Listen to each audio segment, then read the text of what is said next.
Olá! Olha, quem nunca se viu naquela situação de precisar usar um imóvel que não é seu, não é mesmo? E aí vem a dúvida: é para alugar? É um empréstimo? Ou é um tal de arrendamento? Parece um detalhe bobo, mas escolher o contrato errado pode dar uma dor de cabeça e um prejuízo gigantescos. Então vamos desvendar esse mistério de uma vez por todas. A resposta para essa pergunta é um sonoro não, de jeito nenhum. A finalidade, ou seja, para que o imóvel vai ser usado, muda absolutamente tudo. E entender o porquê disso pode evitar problemas bem sérios lá na frente. Acredite, as consequências legais de um contrato errado não são brincadeira. Certo, então vamos começar pelo começo. A primeira e mais importante pergunta que se deve fazer é: alguém vai pagar pelo uso desse imóvel? Esse conceito, que no direito a gente chama de onerosidade, é a primeira grande linha que separa os tipos de contrato. É o divisor de águas. Se a resposta for não, ninguém está pagando, é de graça, então estamos falando de um comodato. Pensa nele como um empréstimo de favor, sabe? Uma coisa baseada na confiança. Ah, e um detalhe crucial: mesmo que a pessoa que está no imóvel pague o IPTU ou o condomínio, isso não transforma o contrato em aluguel. Porque esse dinheiro não é um pagamento ao proprietário pelo uso, e sim uma despesa do próprio imóvel. E aqui o quadro deixa tudo bem claro. De um lado, o comodato, grátis, um empréstimo na base da confiança. Do outro lado, a locação e o arrendamento, são pagos onerosos, baseados numa relação contratual mais formal.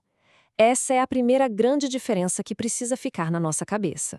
Agora, se o uso do imóvel é pago, a gente entra no universo da locação, o famoso aluguel. E para imóveis urbanos, quem manda no jogo é a lei do inquilinato. Ela basicamente define 3 tipos principais de aluguel. O primeiro, e o mais comum de todos, claro, é a locação residencial, aquela para moradia. Só que mesmo aqui dentro tem um detalhe que muda completamente as regras: o prazo do contrato.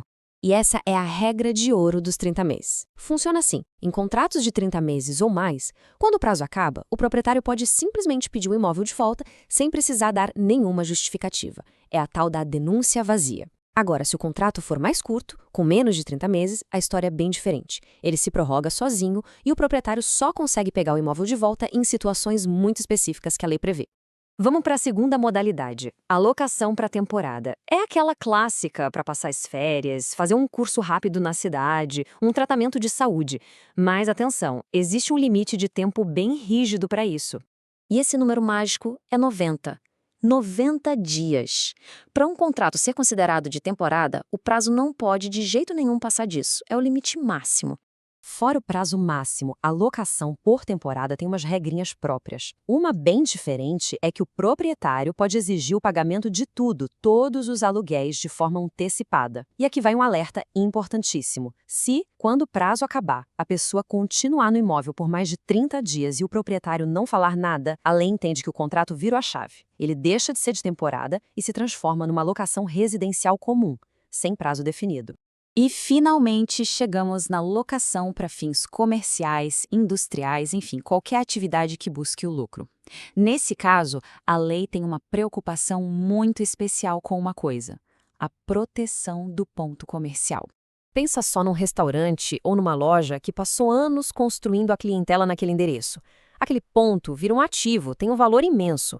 É por isso que a lei dá ao inquilino comercial um direito muito poderoso: a chance de renovar o contrato na justiça, mesmo que o dono do imóvel não queira. É a chamada renovação compulsória. Mas para ter esse direito não é só querer, não. É preciso cumprir 3 requisitos, e todos ao mesmo tempo. Primeiro, o contrato tem que ser escrito e ter um prazo definido. Segundo, o tempo total de locação sem interrupção tem que ser de no mínimo 5 anos. E terceiro, o inquilino precisa estar no mesmo ramo de atividade há pelo menos 3 anos seguidos. Certo, já vimos o comodato, que é de graça, e a locação, que é o aluguel pago. Mas e se esse pagamento tiver um propósito diferente de só usar o imóvel? É exatamente aí que entra a figura do arrendamento. O arrendamento também é pago, mas a lógica por trás é outra. Pensa no arrendamento rural. Se paga para poder usar a terra para plantar ou criar gado, para gerar riqueza. Ou então no arrendamento mercantil, o famoso leasing. A gente vê muito em carros, mas também existe para imóveis. Nele, os pagamentos mensais são como um aluguel, mas que no final dão a opção de comprar o bem por um valor que já foi combinado antes. Ufa, vimos bastante coisa, né? Mas agora que a gente viu cada peça separada, vamos juntar tudo para montar esse quebra-cabeça. A melhor forma de fixar essas ideias é com uma comparação direta, lado a lado. Então, resumindo a ópera, no comodato não tem pagamento, é um favor. Na locação, se paga um aluguel para usar o imóvel, simples assim. E no arrendamento, também se paga, mas o objetivo é outro, é explorar economicamente aquele bem ou, lá no futuro, ter a opção de comprá-lo. Cada um com seu propósito, cada um com suas regras. Se fosse para simplificar tudo em um guia de bolso, seriam estas duas perguntas. Primeira, tem pagamento envolvido? Se a resposta for não, é comodato. Fim de papo. Se for sim, aí a gente vai para a segunda pergunta. Qual a finalidade? Se for simplesmente usar o espaço, é locação. Se envolver exploração econômica ou uma futura compra, aí é arrendamento. E para fechar, fica aqui uma reflexão. A escolha do contrato certo não é só um detalhe, uma burocracia.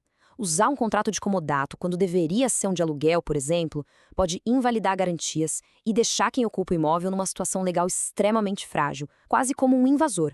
Portanto, entender essas diferenças é, no fim das contas, proteger direitos e evitar um problemão no futuro.